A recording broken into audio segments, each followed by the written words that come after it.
O más o menos, ¿sí? Bueno, muy bien. Vamos a dar comienzo con la clase de hoy. Hoy es la segunda clase. Me dijeron que algunas personas vienen por primera vez. Sí, yo tengo entendido que era la primera. Esta es la segunda, pero igual vamos a hacer un repaso. Igual hoy comenzamos con la introducción al budismo. Bueno, ¿alguien más vino por primera vez? Yo vengo por primera vez, viajé por eso, o sea que Bueno, disculpame. bueno.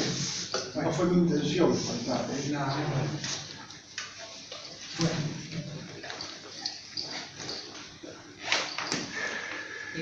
Bien, bueno, vamos a poner como título Introducción al budismo.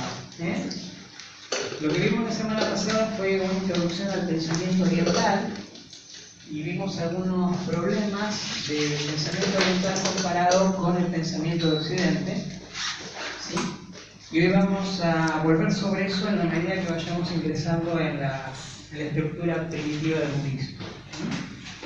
Entonces ponemos como título Introducción al budismo. Para hablar del budismo vamos a situarnos en el siglo I de la era cristiana. Vamos a viajar en el tiempo y vamos a situarnos en este tiempo. En el siglo I aparecen dos grandes religiones en el mundo. Una fue el cristianismo, en la zona de Sirio-Palestina, o Judea, y la otra es el budismo como religión, o lo que nosotros llamaríamos religión. Más o menos para ese tiempo, para el siglo I, comienzan a aparecer en el norte de la India una serie de representaciones de un joven sentado en posición de yoga, con los ojos semicerrados. Esas estatuas tenían una protuberancia en la frente, también tenían una protuberancia craneal y 3 pliegues en el cuello. Eran típicos del arte greco-budista. Evidentemente tenían la influencia de las conquistas de Alejandro, en el año 300 a.C.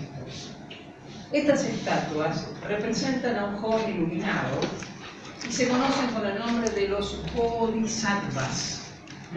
Son los bodhisattvas.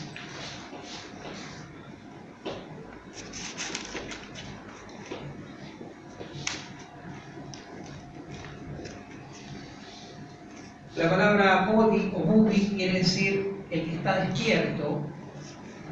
La palabra sattva es belleza. Se puede traducir como el despierto, el bellamente despierto.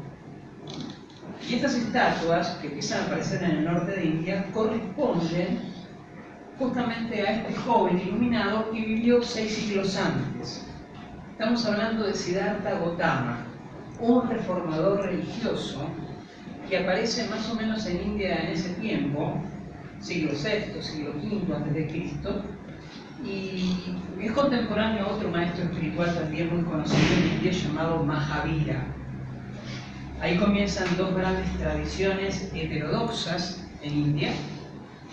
Siddhartha Gautama va a fundar el budismo, ¿sí? Y Mahavira va a fundar el jainismo. ¿Sí? Estas dos fuerzas van a tener en un momento mucho que ver, como vamos a ver en un momento. Una es el budismo, fundado por Siddhartha Gautama, y otra va a ser el jainismo, fundado por Mahavira. ¿Lo puede escribir, profesor? El jainismo.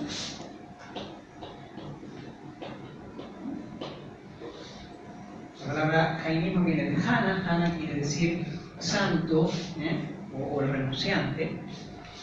Y se consideran dos corrientes heterodoxas del budismo, de la India. ¿Y cuál era el autor del jainismo?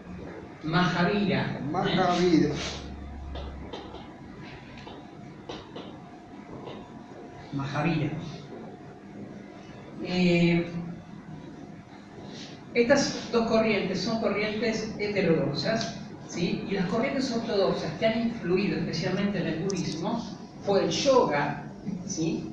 El yoga como sistema de pensamiento teórico práctico, un tipo de filosofía llamado Samkhya. Ese otro, ¿no? Es otro tipo de pensamiento. Y el otro es el Vedanta Advaita. Vedanta, Advaita. Son tres sistemas de filosofía distintos, si bien son nombres difíciles. Por ahí el que más conocemos es el yoga, nosotros los occidentales. Advaita. Advaita, es decir, Vedanta unitivo. Una cosa que no entendí. Que estas tres corrientes fundieron el budismo. Pero Sí. Siddhartha Gautama no era Buda. ¿Sí? Entonces, Siddhartha Gautama construyó el budismo. Es el fundador o el reformador religioso que va a fundar este movimiento que se va a llamar budismo. Ahora vamos a ver. Perdón, Advaita que dijiste que era Unitivo. unitivo. Sí, es básicamente la unidad. Entonces, las tres grandes corrientes de pensamiento que vienen de la India antigua, ¿sí?, van a contribuir para el pensamiento del budismo. El budismo, como les dije, va a ser una corriente heterodoxa del pensamiento indio. Estas tres son ortodoxas. ¿Sí? Bueno, ¿qué sabemos de Siddhartha Gautama? ¿Qué sabemos de Siddhartha Gautama? Es decir, es este joven reformista que lo ubicamos cerca del siglo VI a.C. Bueno, en realidad sabemos de él muy poco, históricamente hablando. Casi toda la información que tenemos tiene que ver con mitos y leyendas.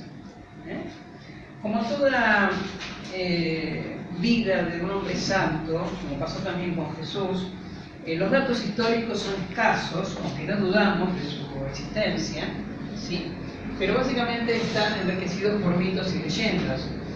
El primer texto que tenemos, que nos va a hablar acerca de la vida de Buda, o de la hagiografía,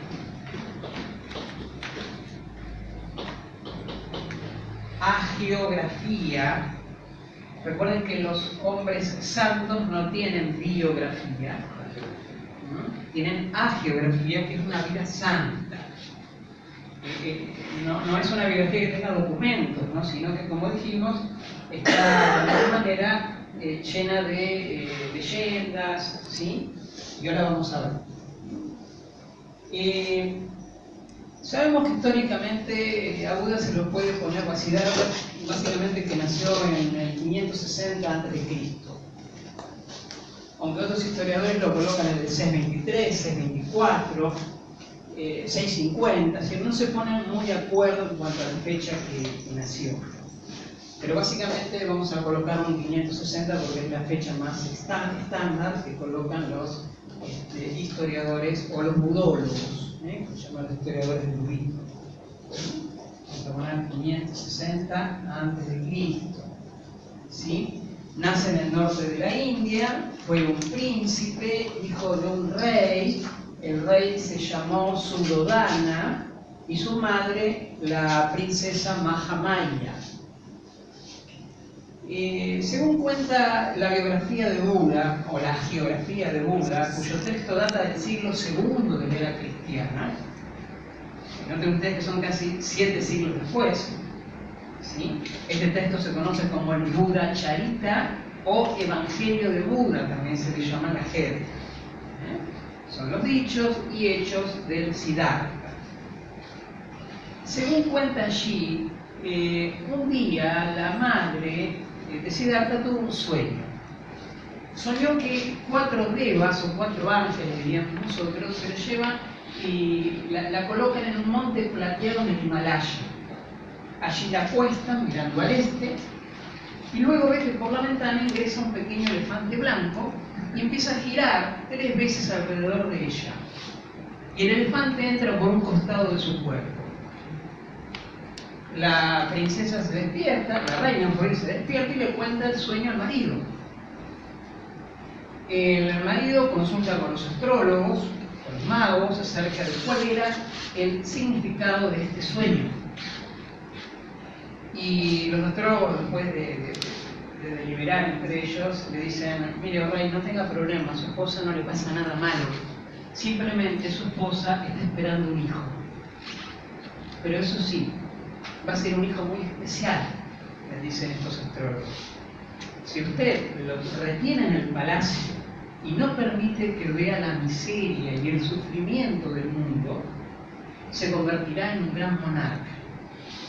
Pero si él logra salir del palacio y ve el dolor de la existencia, se convertirá en un gran iluminado, en un gran maestro espiritual.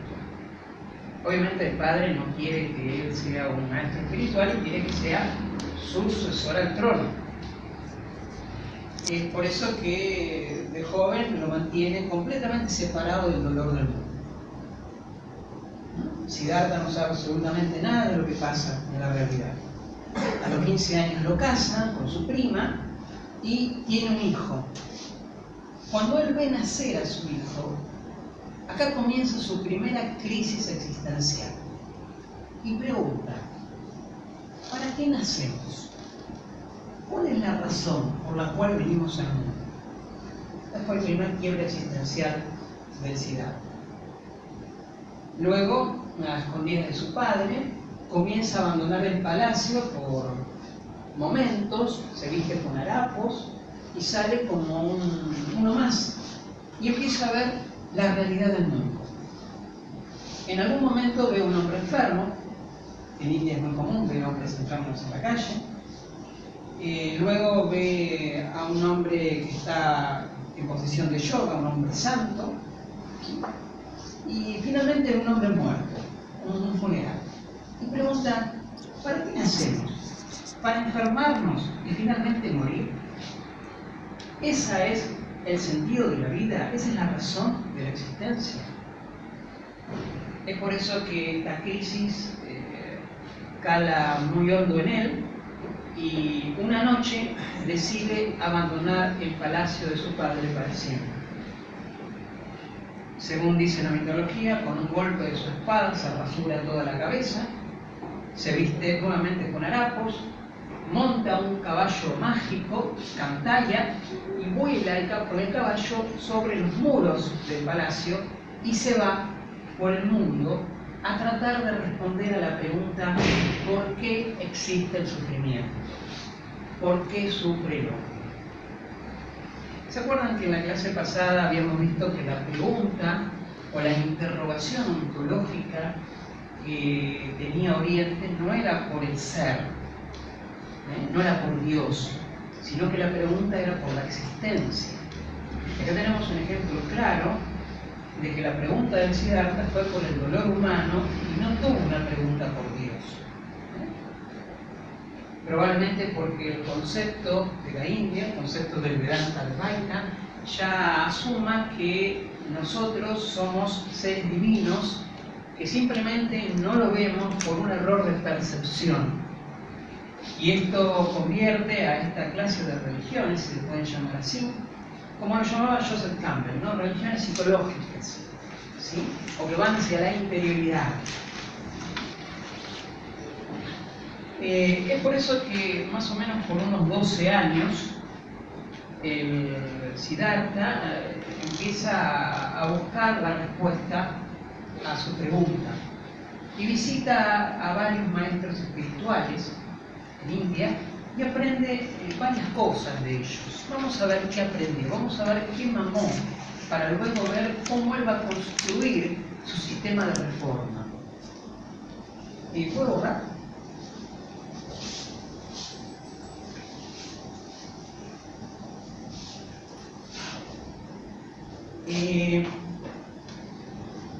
Durante esos años visita a un brahmana. Los brahmanes son los sacerdotes de la India, y el brahman le enseña lo que dice el Vedanta Advaita. Le enseña que detrás de nosotros hay una realidad omniabarcante conocida como el Brahman. El Brahman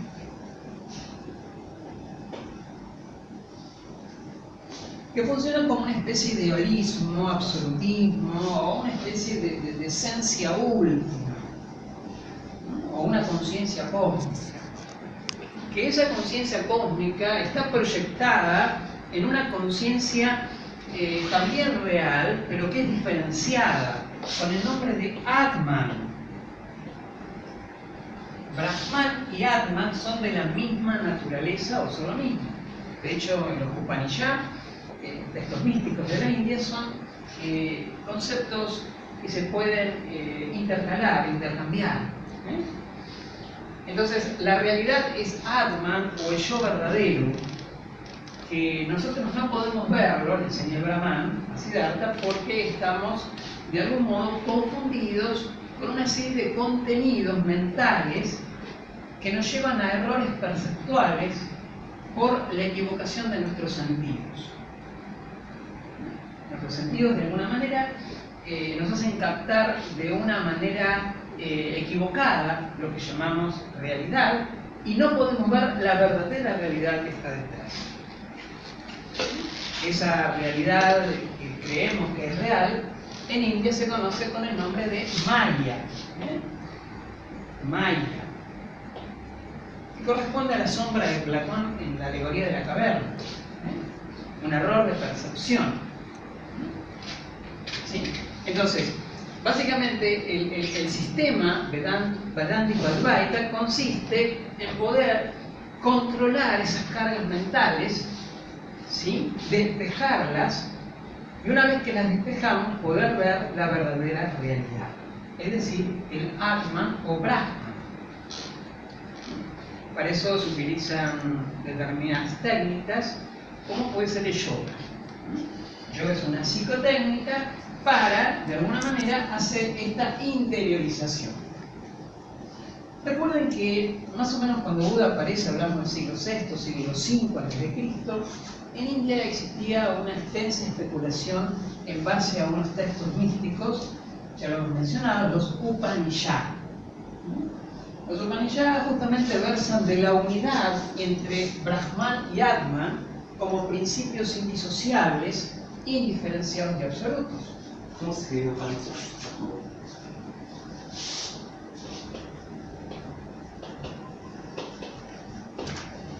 Con D final. Con D final. Los Upanishad.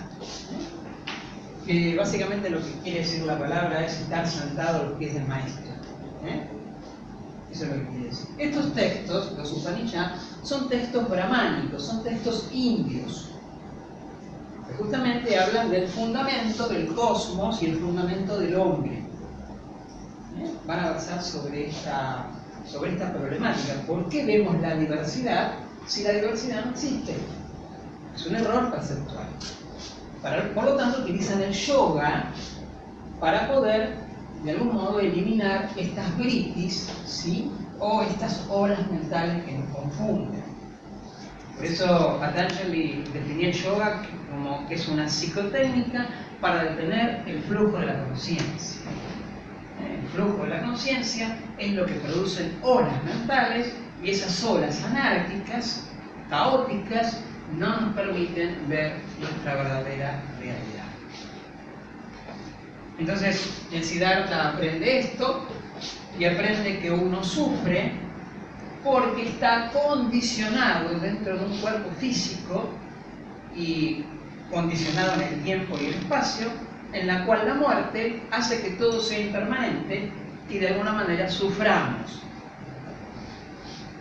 Pero ¿hay alguna manera de escapar de este sufrimiento? Bueno, para el concepto indio hay una idea, hay un dogma llamado el samsara. Samsara, que nosotros llamamos en nuestra cultura la reencarnación, o el renacimiento, la transmigración.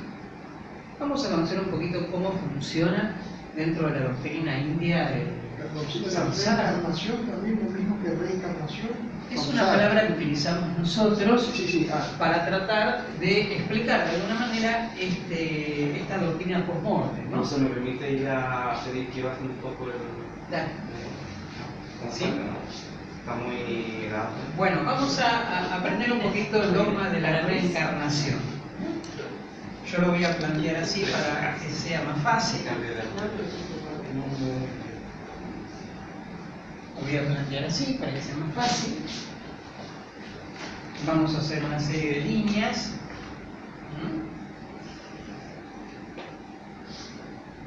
Vamos a plantearlo de esta manera. Vamos a decir que cada una de estas líneas es el lapso de una vida.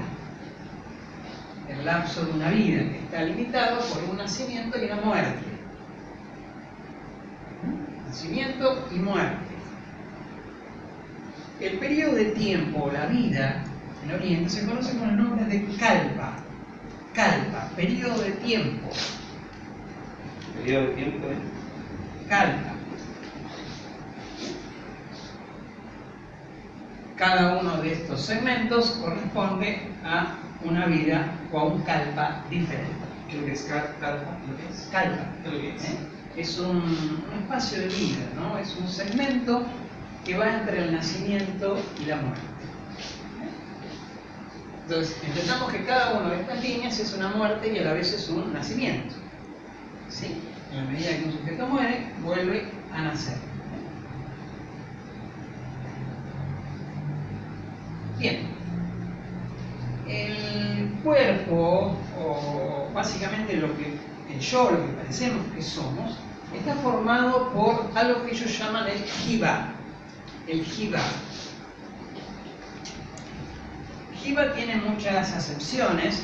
Acá lo vamos a usar en el sentido de rupa o de cuerpo, pero también simboliza muchas veces otras cosas. Pero por ahora lo utilizamos como cuerpo físico. Jiva.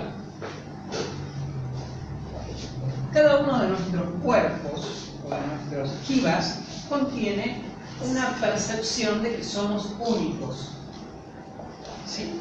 Esa percepción de que somos únicos, de que somos individuales, lo da el yo. El yo, ese es el yo que versa un poco el psicoanálisis, ¿no? Como el centro regulador de la conciencia. Este yo, que es una formación ilusoria, lo llaman el aham. El aham. El aham correspondería al yo psicológico y el jiva correspondería al cuerpo físico. Cuando una persona muere, el cuerpo es quemado o vuelve a la tierra, es decir, se destruye, se deshace, y el yo también, porque el yo es una creación virtual de la diferencia entre sujeto y objeto. No existe el yo. El yo se crea cuando vivimos en la dualidad, y la realidad es unitiva. La realidad es el Atman.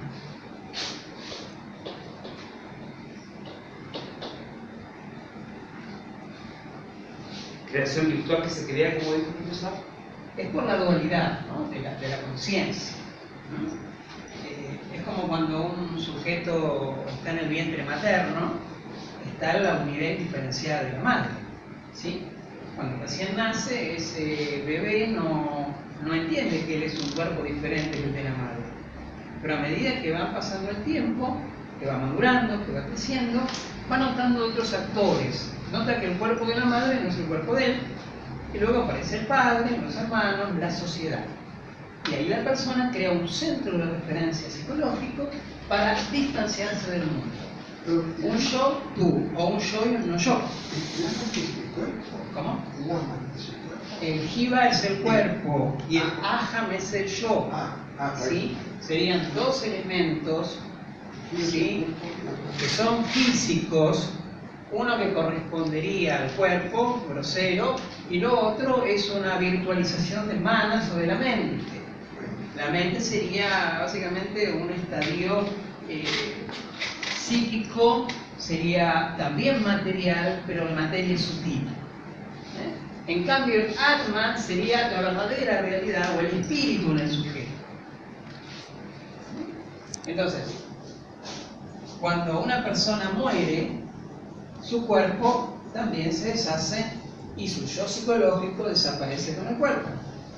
Es decir, que cuando una persona muere, jiva y aham desaparecen para renacer, ¿sí?, con el tiempo en otro cuerpo, jiva, y en otro yo psicológico, en otro aham. ¿Entienden? Entonces, esto continúa de manera indefinida por una cadena de muertes y renacimientos. Esa cadena de muertes y renacimientos se conoce con el nombre de samsara. Samsara. La palabra samsara quiere decir literalmente pasar a través de, traspasar algo. ¿Sí? Sería como un campo de trascendencia. Sería la idea de samsara. Atman sería el punto fijo o el espíritu que obviamente al ser parte de la totalidad no puede morir ni puede desaparecer, sino que Atman funcionaría como una especie de cadena causal que causa las muertes y los renacimientos y que en su estadio lleva una especie de ilación que de alguna manera une una vida con otra, la sutura. Para que alguien crea que en una reencarnación, en una vuelta a la vida, tiene que creer que hay una cadena unitiva de las cosas. Sin esa cadena la reencarnación no tiene sentido. Entonces, básicamente el concepto del Vedanta Advaita va a ser el sostén de esta unidad verdadera y esto, lo unitivo, y esto como lo condicionado. Es como que un occidental piense que es la misma persona. Nosotros, con nuestra mentalidad, pensamos. No es la misma persona, es la misma esencia espiritual. ¿Sí? Con otra personalidad, con otro cuerpo, con otro yo, con otro estado psicológico, con otras circunstancias. Pero tiene que haber un encadenamiento causal, espiritual, para que podamos hablar de reencarnación. Si no, no tiene sentido. ¿Vamos bien hasta acá? La esencia espiritual, ¿qué es? ¿Qué sería un yo? ¿Sería una esencia espiritual? A ver, vamos a explicarlo de otra manera, para poder entenderlo. Los griegos utilizan 3 palabras diferentes para hablar de la vida. Utilizan la palabra zoe para referirse a la vida eterna. En el Nuevo Testamento zoe se utiliza para hablar de la vida de Dios, la vida eterna. Luego los griegos utilizan la palabra bio para referirse a la vida animal o a la vida corporal, lo que nosotros llamamos vida biológica. La vida biológica tiene un momento de nacimiento y un momento de muerte. La vida biológica está condicionada por el tiempo y el espacio. En cambio, la vida zoe es una vida eterna, es una vida como condición. Pero hay otra clase de vida que es la vida psique, que es el alma, o lo que nosotros llamamos psique, ¿sí? Llamamos conciencia. Es la vida de la conciencia. Y acá tenemos los 3 niveles de la vida. ¿Sí? Psique sería o correspondería al aham, el yo en un estado psíquico. El bio correspondería a jiva, el cuerpo. Y zoe, la vida eterna, al espíritu. Correspondería a Atman. Es por eso que cuando nuestro estado psíquico se encuentra con la realidad de afuera, con el cuerpo, con la diferenciación, ¿qué nace? Nace el ego, el yo. Es la conjunción, ¿sí?, de mi psique reflejando una realidad física. Entonces el espíritu nunca desaparece. Jamás. Porque es eterno. No tiene principio ni fin. El espíritu es aquello que sostiene, ¿sí?, la cadena de las existencias finitas, siendo él infinito. ¿Se entiende? Es la conjunción de los 3 niveles de la vida. Esto correspondería a un sujeto que percibe objetos y a la vez siente al ser, su estado ontológico, lo inobjetivable. Sujeto, objeto, lo inobjetivable. lo que llamaríamos nosotros la vida de Dios dentro de nuestra cultura occidental. Entonces uno no puede precisar cuántas veces uno va a reencarnar porque el espíritu es infinito. A ver, no creas que esto es verdad. Esto es lo que dicen ellos. ¿Sí? A partir de eso, pero a partir de eso. Bueno, ellos tendrán sus propias explicaciones. Hay una larga cadena de muertes y renacimientos que va a llegar en algún momento en la cual el sujeto evolucionará espiritualmente y su alma se identificará con su igual, es decir, Brahman. Y eso se llama extinción, proceso de nirvanización. La verdadera realidad vuelve a su fuente.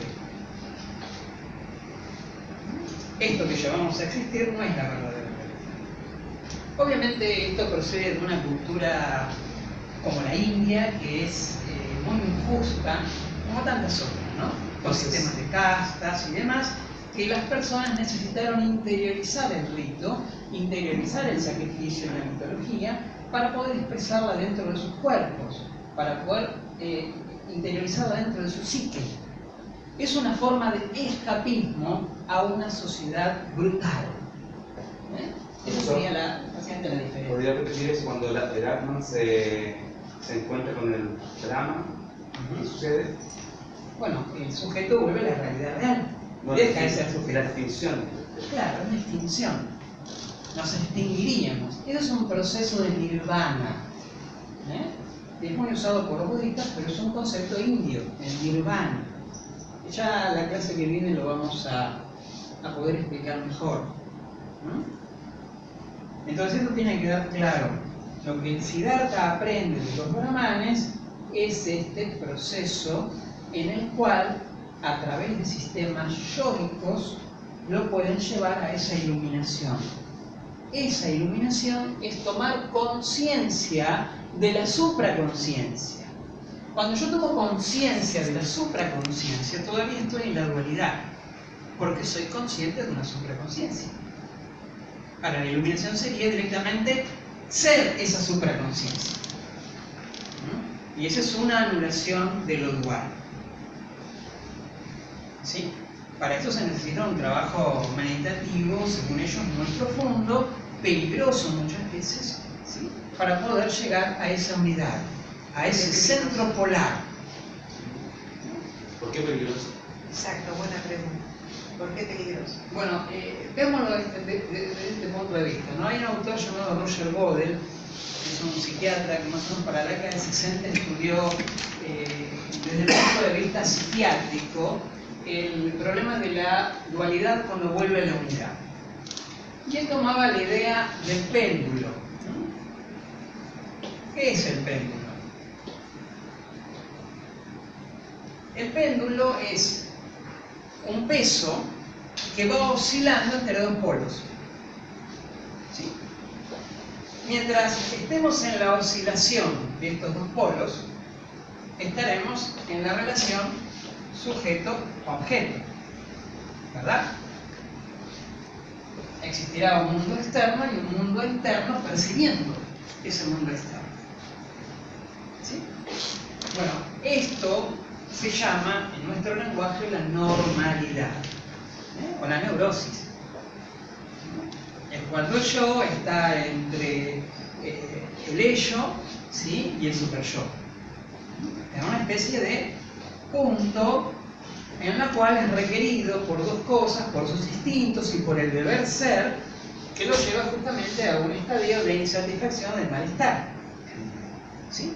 Pero este es el estado normal. Es cierto que en un péndulo podemos ver cuál es el centro, ¿no? Pero el yogín lo que intenta llegar es al punto medio o al punto de detención.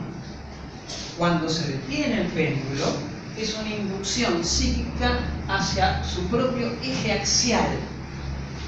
Y esa fuerza centrípeta, ¿sí?, que va a tener una fuerza opuesta liminal centrífuga, le causa realmente un verdadero dolor.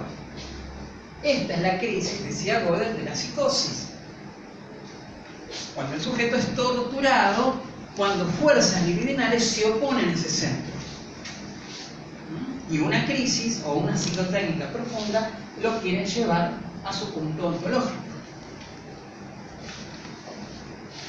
¿Se entiende? Y eso hace que sea peligroso. Claro, porque la teoría dice que nuestra psique tiene un punto, un eje axial, que lo llaman el ser, por llamarlo de alguna manera, acá lo llamarán el alma, que es la realidad. Y nosotros no estamos en la realidad, estamos en la dualidad. Entonces, al retornar a ese punto, sea a través de una crisis, sea a través de una psicotécnica o de lo que fuera, esas fuerzas en oposición causan perplejidad. ¿No? ¿Sí? Bueno, estos serían los peligros a los cuales se pueden enfrentar estas psicotécnicas muy profundas. Bueno, más o menos se entiende. Entonces, este tipo de ideas interiores son muy comunes en India. ¿Por qué? Porque los indios han interiorizado todo lo que es la mitología, mientras nosotros la hemos exteriorizado. Nuestros mitos occidentales, para nosotros la unidad con Dios es el acontecimiento histórico de Cristo, ¿sí? En Cristo Dios se acerca al hombre y el hombre se acerca a Dios, ¿sí? Pero siempre está en la historia. En este caso, siempre se interioriza, y en esa lógica. Bueno, el Siddhartha aprende esto y la verdad no le cerró por ningún lado. Y dice, no, la verdad que esto a mí no me convoca, así que me voy a ir por otro lado. Y abandonó al Brahman. Y se fue en busca de otro maestro espiritual. Ahora visitó a los Jainas. ¿Se acuerdan que hablábamos del Mahavira y el jainismo? Con los Jainas va a aprender otra cosa. Va a aprender el concepto de karma. ¿Puedo borrar esto? Sí, ¿se me han copiado?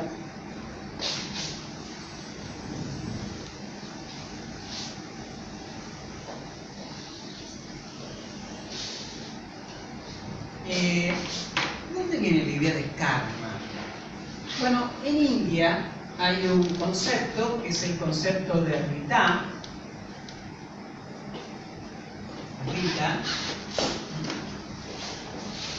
que se refiere al orden cósmico. La Rita es un orden cósmico. Viene del latín ritus, se relaciona con el rito.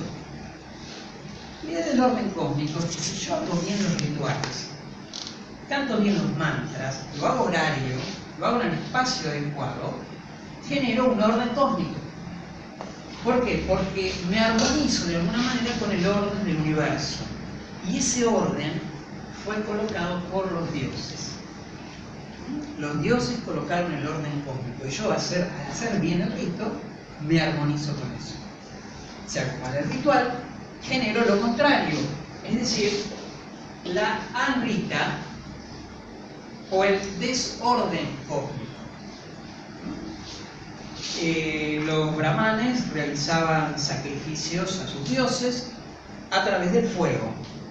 El fuego, conocido con el nombre del dios Agni, era el transmutador de los sacrificios. Estos sacrificios se hacían a los dioses y el fuego era el encargado de transmutar los alimentos o la manteca o lo que se le ofrezca al dios desde este plano físico a un plano metafísico.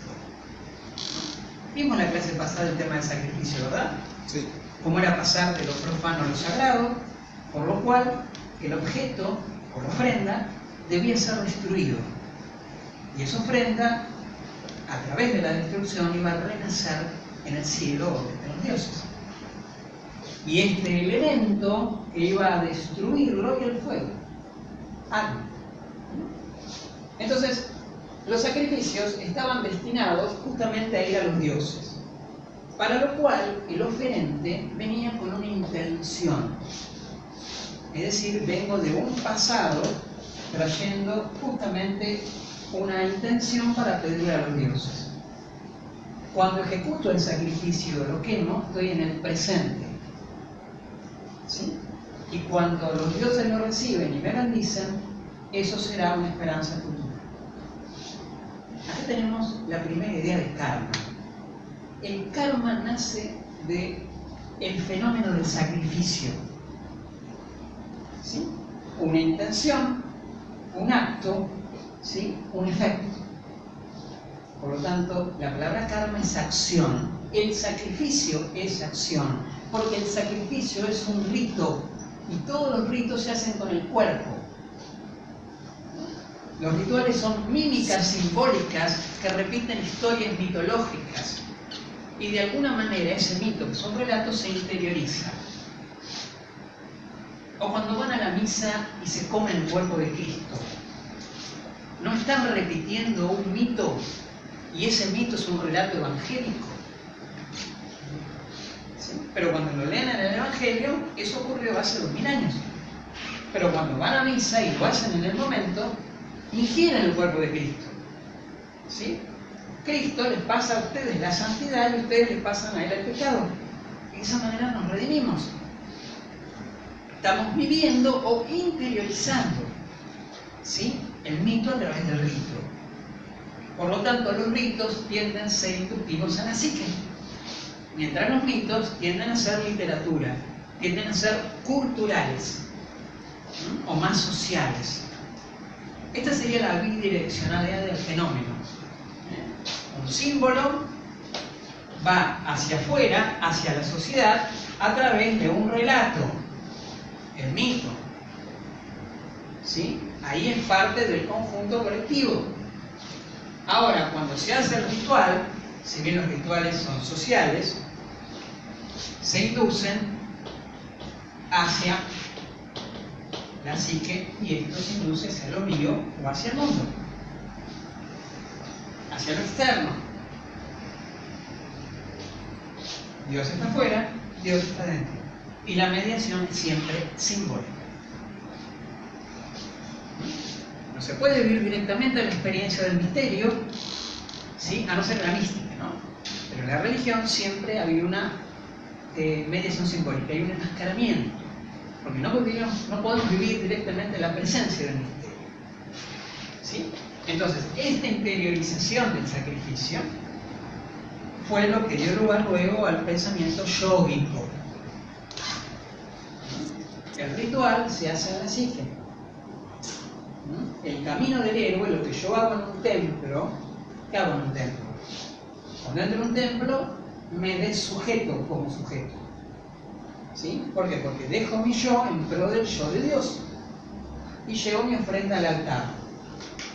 Ese caminar hacia el altar en el rito es lo mismo que caminar hacia el Atman o dirigirse hacia el Atman. Por ejemplo, en India es muy común encontrar templos circulares.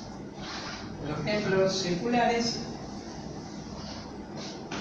son más o menos, tienen esta estructura, es un círculo y dentro hay un Sakta Saktorum, un lugar oculto.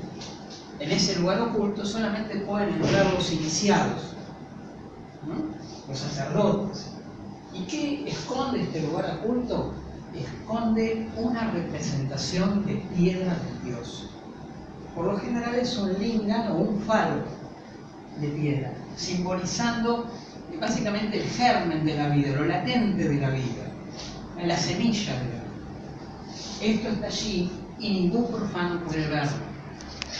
Es por eso que los adeptos que no están iniciados y los turistas pueden ingresar acá, pero nadie puede ingresar al Sakta Saktorum, solamente aquellos que están debidamente sacralizados, los hombres santos. Pero claro, como no lo pueden ver y la gente quiere ver a Dios, tienen un Dios sustituto o un Dios en simulacro. Ese Dios sustituto o en simulacro es un ídolo de piedra que lo sacan a girar delante de la gente y por lo general todo el mundo lo ve. Este es el rito, ¿sí? O sea, es una especie de procesión alrededor de una especie de ídolo o representación de piedra invisible. Bueno, si vamos al yoga, esto es un campo psicológico. ¿Por qué? Porque el yoga dice que nuestro centro es el Atman o el espíritu. Pero lo que gira alrededor del espíritu es el yo psicológico, el aham, o Ahamkara. Mientras esté girando el yo psicológico alrededor de un centro, por el mismo movimiento no lo podrá ver. ¿Y en qué consiste el yoga? En detener el flujo de la conciencia. La luna gira alrededor de la Tierra y la Tierra gira alrededor del Sol, al menos eso dicen. Ahora, ¿qué pasaría si la Tierra dejara de girar, que se detuviera? Hablando hipotéticamente, ¿no? ¿Qué pasaría? Se pegaría al sol, ¿no? Y a eso dice la teoría, ¿no? Porque la masa del Sol atraería a la Tierra y la fundiría con ella. Sería el fin del mundo para nosotros. ¿No? Ahora, ¿qué pasa si el yo psicológico se detiene? Es decir, deja de fluir. La meditación tiene como fin detener ese flujo. Bueno, en la teoría, si el yo se detiene, sería inducido hacia su centro ontológico, hacia Atman. Es como el péndulo. Y esto sería muy peligroso. Sería el proceso de nirvanización o el proceso de extinción. ¿Se entiende esto? O extinción, ¿no? Una preguntita. ¿El peligro de esa situación está dado por una mirada occidental o ya para los hindúes el peligro existe? Pues lo que vos decías del psiquiatra parecía una mirada bastante occidental de la situación. Es cierto que acá un iluminado es un psicótico y allá es A eso iba. uno de santo, ¿no? Ahora, si vos lees, por ejemplo, los textos de Ramakrishna, que es un maestro espiritual, cuando habla del despertar de la Kundalini, llegar al chakra más alto, es decir, llegar a Atman, lo ve como momentos muy críticos y graves para la salud. Y habla que hay que estar muy